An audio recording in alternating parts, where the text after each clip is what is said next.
And now, The True Light, featuring Sayyid El-Imam Isa El-Hadi Al-Mahdi. I don't know exactly what you were talking about. That's the way you have to come closer to the mic because there's a distortion. Okay. That's the way I've been feeling like... Well, you found your way home. You remember that movie, Close Encounter? Yeah. How them people were obsessed with being there? Yeah. Certain young people are obsessed with the books. It's like a drug to you. Once you got one book, you started going, oh my goodness. Then you read another book, and another book, and you become, I don't feel like going to the Ansar community. I got something to do. You know, you sitting up here anyway. I really can't go over there. I can't be so bothered. I'm going to find one of the brothers on the street and talk to him. I got to go to work, but stay here and talk to him just a little bit longer. You understand? You know, you're looking at your watch. I got to be to work at 10 o'clock. Here it is. A quarter to 10, you're still talking to brother and wife. Standing there, something about you keep pulling you to them. They say a white man know what encounters of a third kind is. Because he remember the first encounter was when the masters came down. The second encounter is when Jesus came down. And he knew the third encounter would be when the MotherShip comes. He knows what he's talking about. And he knows that inside y'all is a drive to find your way back to the ship. It's something inside that's driving you. And those books got some magic power in them that makes you keep going back to the next book. It's another book out. It's another book out. You write and you're marking, you're scribbling, you're checking. You're saying, dang, I found a fault. Let me check this out. Come in, swear you got it. And I make the thing you think is so complicated sound so simple. You got it all figured out. I got it now. They made a mistake. You come, Imam. I heard those when I say, that's not what it says. Look, you go, oh. Okay, back out. 15 more books later, here you are again with another little argument. I got another one for you. Whose time are you wasting? You know where you belong. Your soul is pulling you to the tabernacle, and your body is pulling you away. Let your body win, and you're going to eternal damnation. Let your soul win, and you're going to everlasting life. When they say everlasting life, my sons and daughters, all they mean is when you get out of the earth's atmosphere where the Heavenly Father has created suns and moons to control time, you move into an eternal time system. You only have these time systems when you're trapped in the Earth's atmosphere, so 100 years seems like a long time. When you move outside of this sun, moon, and star of this galaxy, time is much, much more broader, and what you call one day could be 1,000 years. That's eternal life. I hope that's understood. Go ahead. Why are they going up in space, and what's the point of these satellites? What are they for? They're trying to get out of here. They realize that the ozone layer is gone. They realize that the insects are increasing, the diseases are increasing, that the drugs are increasing, and the white man wants out. He wants to get back to Saturn. He wants out of here. That's why you can spend all that money to try to throw rockets in space and ain't spending that money trying to cure diseases or hunger. So when a person is spending money on their transportation while their house is burning down, that means they plan on doing what? Leaving, point blank. So the white man is trying to get out of here because he sees that this planet, Terra, is about to destroy itself. It's going to self-destruct. And he wants out. Point blank. Simple as that. That's why he's calling them shuttles. A shuttle is to take you from one place to the next. Correct? He wants out. He's going to leave black people here to destroy themselves. And what about the satellites? What are those for? Communication, because they need to communicate from interplanetary communication. The satellite is like a telephone, a wireless telephone. Only instead of sending down just FM frequencies for speech, they can send down patterns for sound, color, and they can beam up images. The white man is seriously right now trying to figure out ways to alter DNA. Because he got this from extraterrestrials, and to transport your DNA to a hologram and project you into another galaxy, another dimension, and then send your chemistry after that, and you what he call beam there. He's working on that. Extraterrestrials do it now. He don't have it, and they won't give it to him. So what he's doing is trying to get up there using satellites to monitor different communications that extraterrestrials have from ship to ship, but he can't translate it anyway, because they have a crystal translator. He don't know nothing about it. I like them. Do you have worship services like churches? Yes, we do. Could you tell me what days? Every day, 5 times a day we pray. And then Friday is the assembly day when everybody comes. And what time? On Friday, 1 o'clock. And the rest of it is on Saturdays too? Every day. There's a book on it called a prayer book. Make sure they give you a copy or a page they can let you have free. It tells you all the different times of prayer.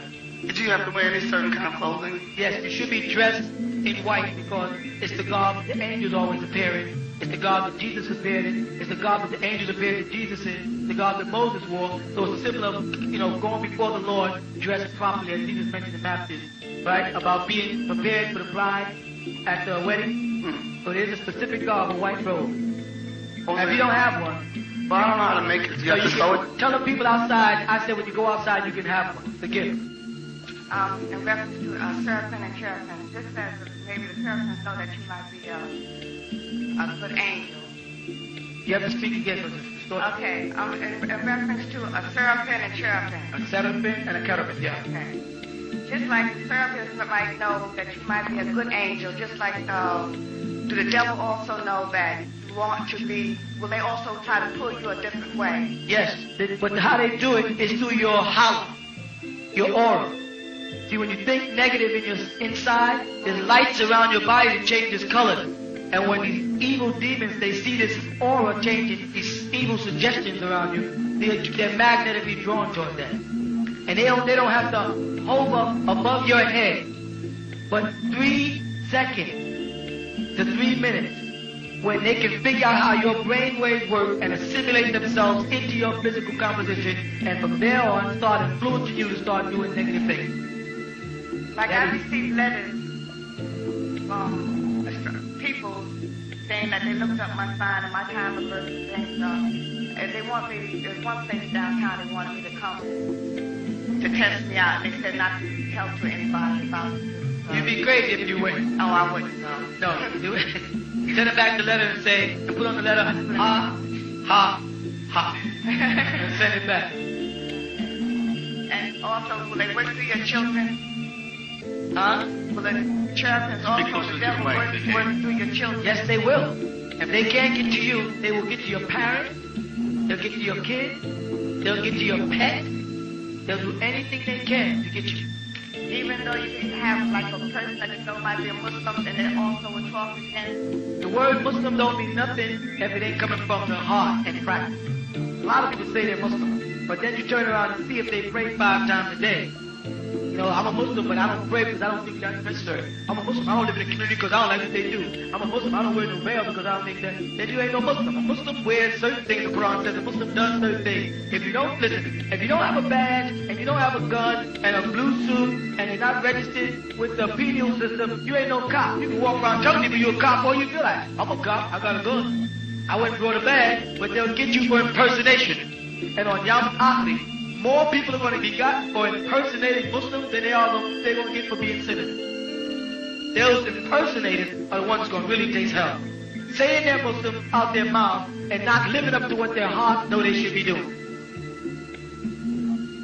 And on that program last week, they were talking about the UFOs, and they said that they had captured a few of the aliens and they gave them a place over in Nevada.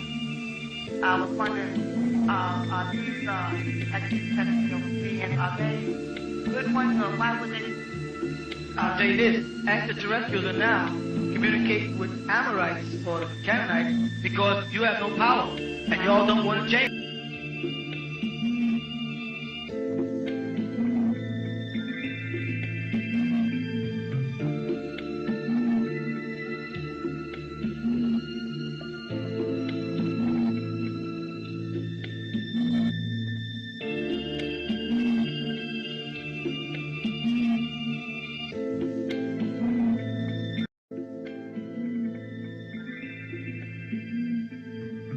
They've been trying to convert y'all for the last 50 years.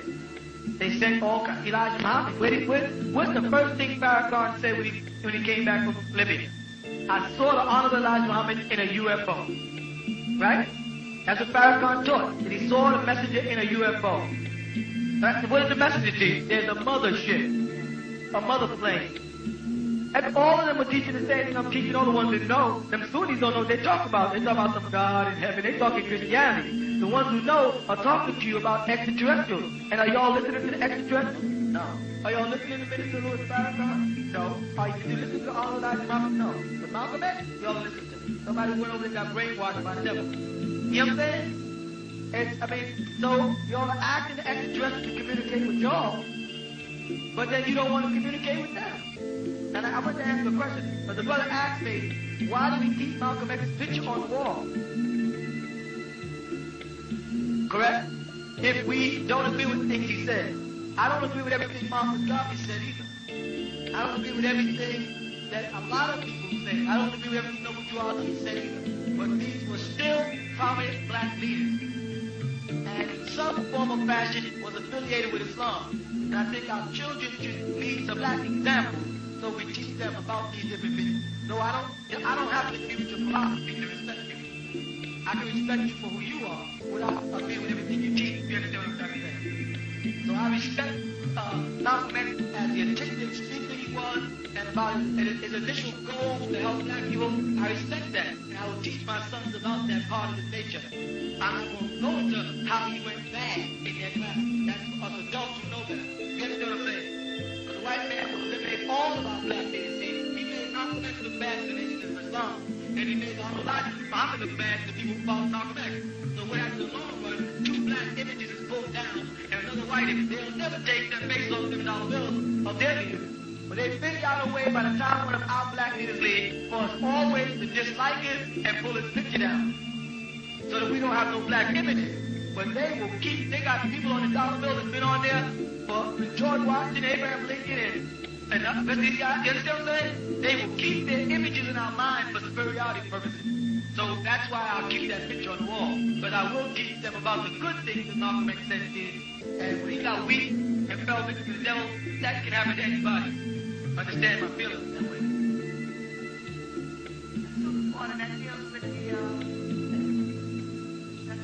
That's a baby stage of it. So the females do know what's that? There's no difference between a male and a female on the Lord's side, on the inner side of man.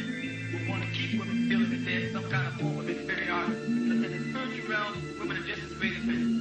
Because I know I spoke to certain things I seen and certain things I felt like what everybody feels that way. But I Probably with some male. yeah. Or you got to front. The men don't want to think of y'all as better than them or as equal as them. Because then you'll be able to question their manhood. If you ever feel the skin of manhood over most of the American black men, you're going to find a naked woman. You know what I'm saying? When you get right down to it, a lot of them are scared. The white man has intimidated them, he has castrated them, he has made them, he's taken the best part of the black man away. And he's left nothing but a frail woman. Because we work for the white man, we work under him, we yes sir him, we no sir him, we ain't nothing but women. And then when our women get mad, go marry some white man, we get mad. Why is that sister walking with a white man? Because after the black man is smiling and showing his teeth. You understand? And if a nation of men like ourselves were trying to become trying to identify with our blackness and our heritage, we become some revolutionists or some subversive, and the first thing your mother comes out of my with is, they're a cult. I'm a cult because I don't want to be bugging my eyes and soft shoeing. I gotta be a cult. You understand what I'm trying to say? So the white man is not satisfied until he has castrated our manhood from us. And your mother and them think they're saying something great when they call us a cult. All they're doing is encouraging me to look like some white boy. So in our black men, we got to get ourselves together. We got to make a mark. We got to do something like Elijah Muhammad said. We got to do for self. We got to build our own. And you got to stop serving that white man. I'm about to spies up in there who are sent out here to tap us. You better wake up. Because after they finish using you against me and I'm gone, then they're going to eliminate you. Their whole purpose is to keep Malcolm X down, keep Black Panthers down, keep young lords down, keep black Muslims down. They don't want us to follow Malcolm X. They don't want us to follow Noble Ali. They don't want us to follow Sheikh Daoud. They don't want us to follow Elijah Muhammad. And that's a serious problem. And every time they call us a cult, you add the next couple of letters on. And what's those letters? Culture. When they say cult, you say you mean culture.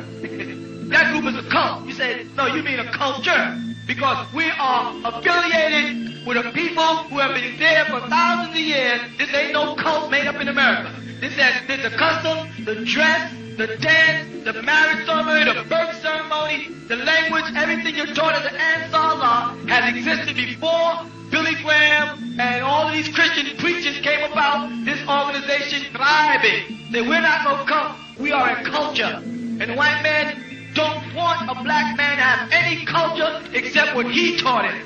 And that's the Benverinites. And I ain't gonna be no Sammy Davis Jr. for nobody. Now, I'm gonna sound crazy to you because you like straightening your hair and then talk about you black. I'm black, I'm with black people. What they got to do with me having straightened the comb in my hair? It has to do with the fact that you see yourself as ugly when you straighten your hair, when you straighten your nose, It means that you see your hair. Well, my hair is too thick to comb. Who you fooling? Your hair is too thick to comb. That ain't for me. That's the way you want to look white. Let's be for real. And if you get mad at me, I'm sorry. I'm going to call it as I see it. You want to be white. There's no such thing as my hair is too thick to comb. Then braid it. That takes too much time. Then say you're lazy. Then don't say that's too hard to take care of. You know, all that. I heard black people say, when my hair is natural, it falls out. You know what I'm saying? That means you never had no hair because the day you was born, by the time you got 12, you wouldn't have no hair, it would have fell out. You mean you got a full head of hair, then you combed it, and then it started falling out. And now you can't wait for it to go back because you don't want to cut it too short. Get you a short, natural, take care of your scalp, and let your natural hair come back in and stop making statements to the white man that we think we're ugly. Because every time you see some sister standing there grinning with her hair on process, she's saying things we're ugly. Stop weaving dead people's hair in your hair so you can get Shirley Temple left hair. Blonde, fake Indian hair, dead people's hair weaved into your hair so you can look like white people. Stop doing that stuff because you're telling the white man that you think being black is ugly. You think you're not proud of being yourself. And meanwhile, the white man is curling his hair, tanning himself, trying to look as black as he can, injecting stuff in his lips to get lips. White women are getting shots in the butt so they can grow a butt.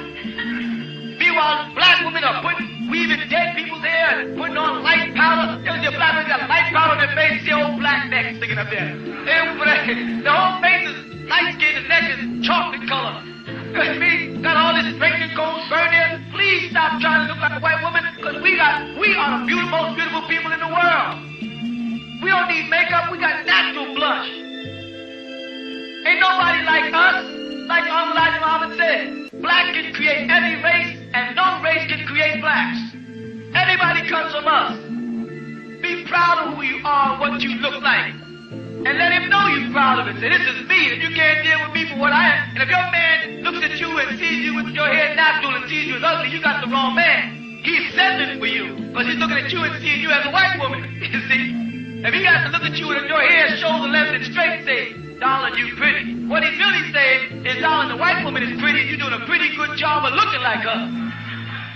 He ain't saying that you pretty. If he looks at you in the morning when stuff is rough and says, you still my baby, then he sees you as pretty. Y'all better wake up, because time is running out on us. The white man got statements being made, and those statements are being made by us. And we think we're ugly. We think we'll never be nothing. We think we're in the ghetto. We think we're the lowest of the low.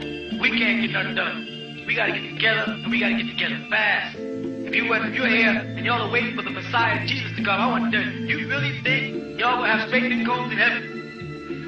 Y'all really think on Sunday morning in heaven y'all will be in front of a mirror pressing your hair to go to church? You're going to be natural one day anyway, dear. So why don't you come on and get ready now? Because the day is coming, the Messiah is close. You can see the time folded and the Messiah is close. And no, I am not saying I am Jesus. For you who want to go out and say he said he's Jesus. I am not saying I'm Jesus. I said Jesus is close. He's coming. That doesn't mean I'm him. You understand that? Is that real clear? The Messiah is coming, and we better get ready for they call it the marriage of the Lamb. We better get ready for the marriage of the Lamb. We got to get prepared for this supper. Read the book of Revelation chapter 21, and you better get ready. Better put on your garment of righteousness and clean your heart up and clean your face up. Not on the inside. Don't let anybody tell you, Lord, my heart is good. Your heart ain't nothing but what's on the outside here. You understand? Because you had to get in your head on your shoulder. You stood right in the mirror and talked right to your heart and said, don't I look good? So don't be talking about what's in your heart. Your heart is nothing but it's spitting out through your appearance what you think. You understand what I'm saying? You better get your heart together and you better get your body together. All right. Assalamu alaikum, Brother Minister. My name is Omar Ahmed, and I'm the brother Hannibal Ahmed, who, when you first came out in 1969, 1970, you visited my family and the Harlem Youth Federation and the Black Mind when you first began to teach. When you first came out with your first pamphlet, I saw the symbol and the Mahogany David and the crescent. And because I was raised by the Honorable Elijah Muhammad, I kind of rejected you at that point, but stayed abreast of your writings, your progress, your travels. Until this year, when I came back from the Democratic Convention, I was on my way home from court. and I passed one of the brothers and I saw a pamphlet that said, "What and Where is Hell?" I picked up the pamphlet, I stayed in that weekend, read it, got a hook in my nose, and I've been reading all of your pamphlets since. So, first of all, I'm very pleased to be here. Secondly, I'd like to ask you some questions because by being raised by Elijah Muhammad, you are the continuation of his teachings. I bear witness to that.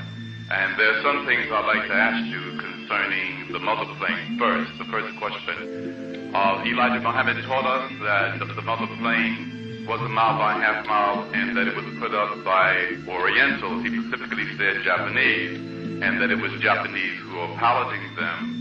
Is my feeling, if I recall correctly, that it has 150 smaller bombing planes, each of them containing 2 thermonuclear bombs that are capable of going 6 miles down into the earth and causing explosions as high as mountains.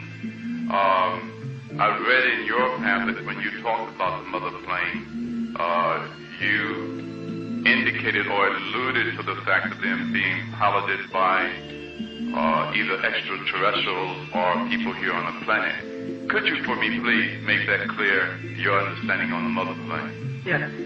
The book of Revelation, first of all, explains in detail about the mothership. The reason why it refers to as a mother plane, because it is indeed a whole city. It's not just a ship like people think. It is tremendous. And the specs of it and the description of it, as Elijah Muhammad was trying to explain to people, are broken down in the book of Revelation 21 and 22. Revelation 21 actually gives you the measurement of it in cubic feet. Now the reason why Elijah Muhammad, who saw the mothership in a vision, you understand, said they were Oriental, is because these beings that he saw, and this is what most people are interpreting when they think about extraterrestrials. Make note that they always interpret them as not having limbs. These are the military from another galaxy, from Zeta Galaxy. I don't want to get too spaced out because people start thinking you're crazy because they don't understand. The Zeta, like in Z-I-D-A, Zeta, right? That's a galaxy, all right? And these beings are usually 4 to 5 feet tall. They have a grayish-brownish color. They have very large slanted eyes like Orientals. They have the features. If you notice, Orientals have small noses and, they predominantly look like Orientals. Because the messenger was seeing a vision of them, he didn't know that they were extraterrestrials at the time. So he interpreted them as for what they looked like to him, which was Orientals. Now, today, in this UFO thing they talk about, whenever they describe these things, you look at them and say, they look like Orientals. So Elijah was way ahead of his time in that. You follow? Yes, and they are equipped to destroy the planet if they have to. And in the Revelations again, when they speak about it, about the star hitting the planet Earth and going down and making a hole in the planet Earth, a pit. This was Elijah was talking about. The only time these extraterrestrials, these beings, will interfere with what's taking place in the planet is when the devil gets ready to destroy the planet and destroy Allah's children.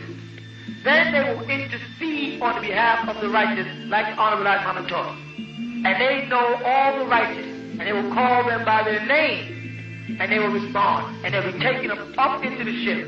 And then they will release fireballs against the earth to destroy the planet Earth.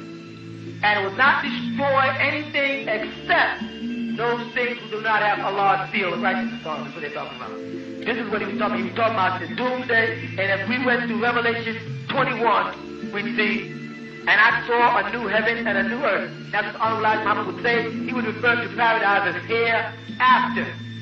Meaning, here on earth, after the devil's 6,000-year period is up, and he has been taken off the planet, and Allah appears in his good time to show forth his power, that he is Allah, and has power over all things. When that time comes and the devil is removed, this is referred to as a hereafter. Muslims say hereafter the world ends. Honorable Elijah Muhammad was saying, here on earth, after the devil is removed, will be the paradise. That's where he explains it. And he goes on, and I saw a new heaven and a new earth. And the Honorable Elijah Muhammad did speak about heaven. Even though Elijah didn't realize that, because when he broke down who the original black man was, he said, Asiatic black man, maker, owner, cream of the planet, father of civilization, and what?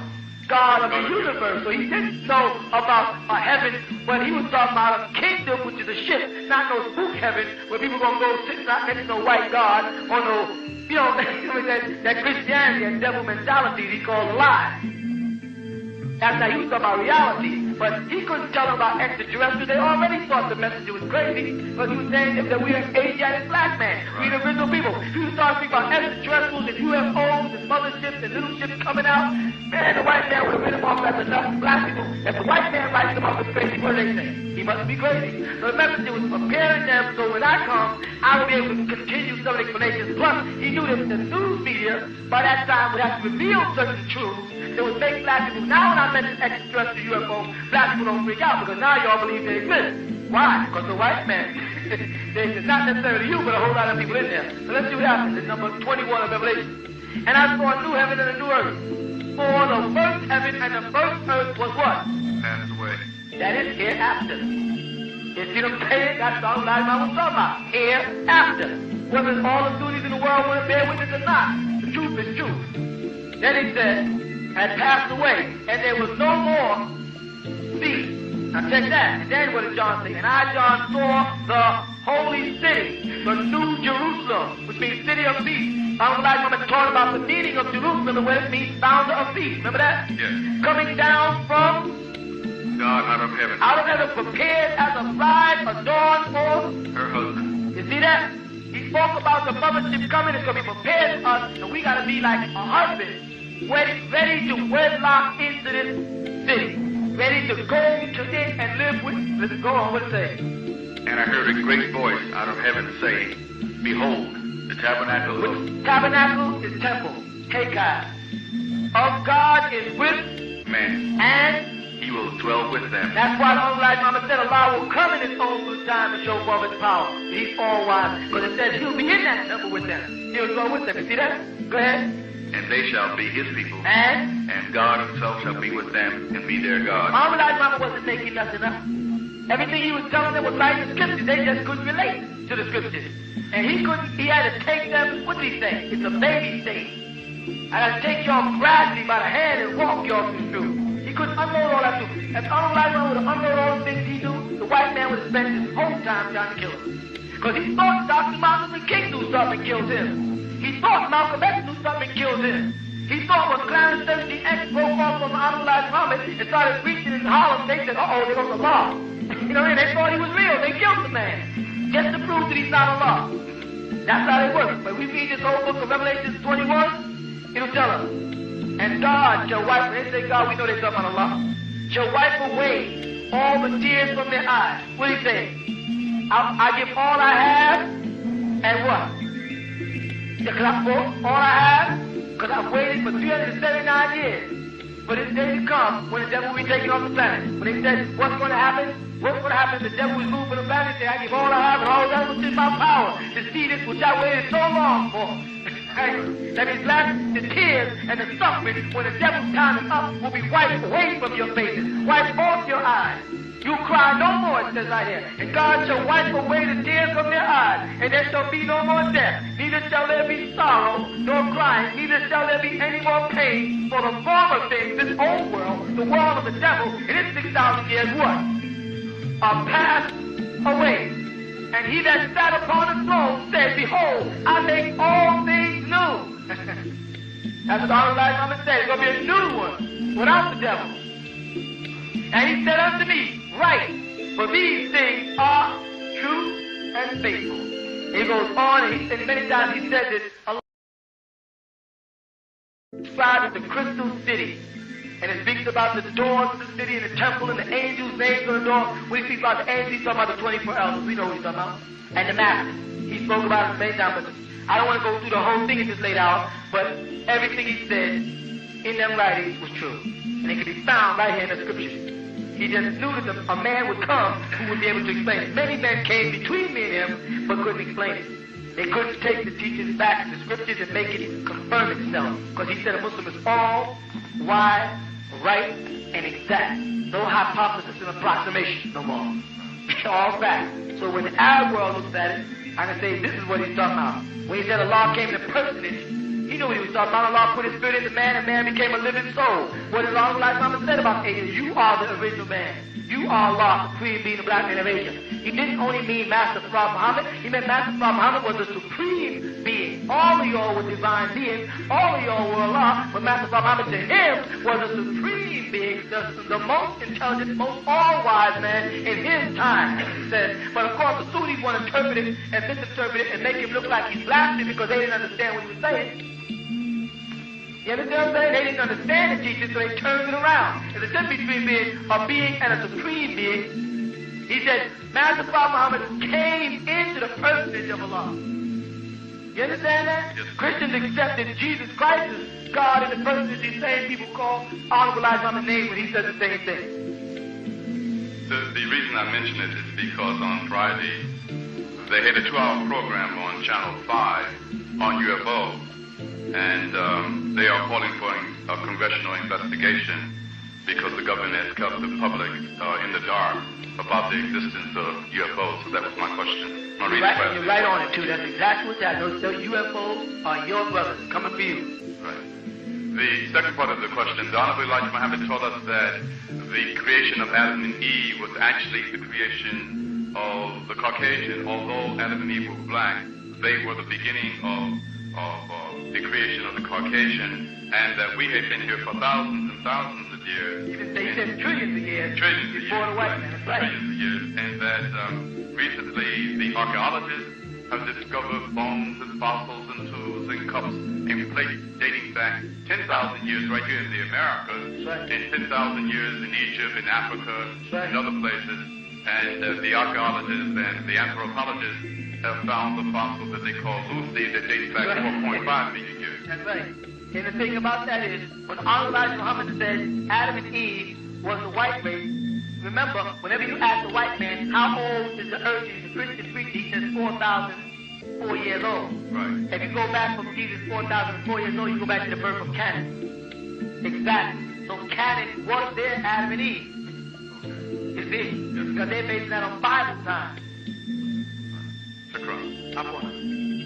I want to ask just one more question, that's all, and that's about predestination in Islam. I never got a real clear understanding, but I read this hadith, and it said, this man came to Muhammad sallallahu alaihi wasallam and said, if a man is already wrote down on his deeds what he's going to do and where he's going to go, then what good would it do to do deeds? And Muhammad told him, because your deeds, a man that's destined to go to hell would do the deeds of a man destined to go to hell until he entered therein, and a man destined to go to Jannah would do the deeds of a man destined to go to Jannah until he entered therein. I want to know if you got some more information about that. That to me sounds like a false hadith. The reason why I say that is because Allah says predestination of all things, khayri wa shari, good and wicked, are in His country. See, the one they don't understand, the word ka, del, ra. Ka, del, ra. Qadri is also used when we say Laylatul Qadri. You see that? The night of, and they say this means power. It doesn't mean power. It's right under that word F-A-T-E. Satan. Not faith. Satan. The word is faith. The devil calls it karma. K-A-N-A-R. Karma. It says the negative karma or the positive karma. Out of that is cousin, not karma. It means faith. When Allah says, khayrihi wa sharihi, and He says the wicked and evil is in the cousin, it means that faith.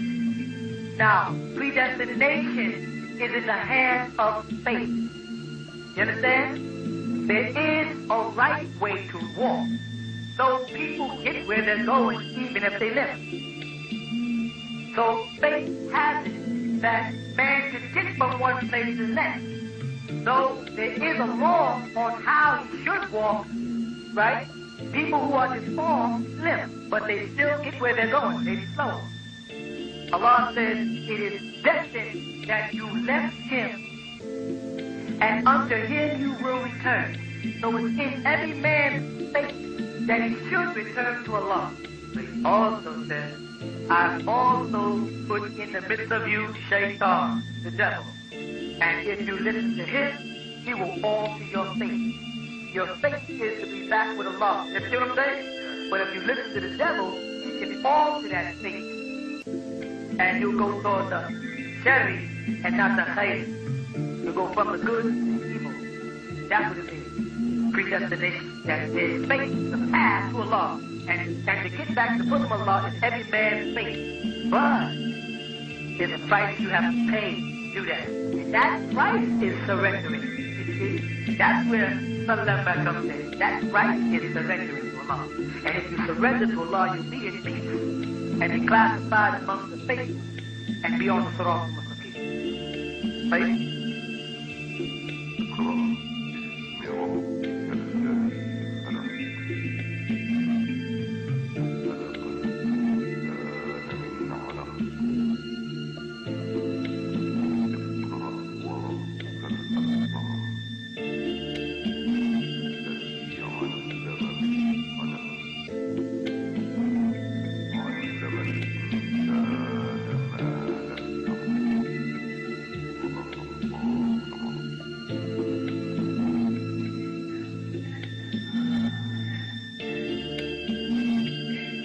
Verses 1 through 5 is talked about from Holy Quran chapter, Separation of Cells. Now the 96th, which is in the first chapter, revealed to the Prophet Muhammad, peace and blessings of Allah be upon him. Translation by Sayyid Isa al-Hadid, and it reads as follows: Begin all things with the illustrious names of Allah, the Yield of the Most Merciful. O seal of the prophets of Allah, Muhammad, by the supreme sovereignty of your sustainer creator, you are being born into creator, by beginning with the name of your illustrious sustainer, who created all things. He, Allah, created all human beings of a separating self. So read, because your sustainer, Allah, is most generous. He uses the quill to teach. He, Allah, taught human beings what they would have never known.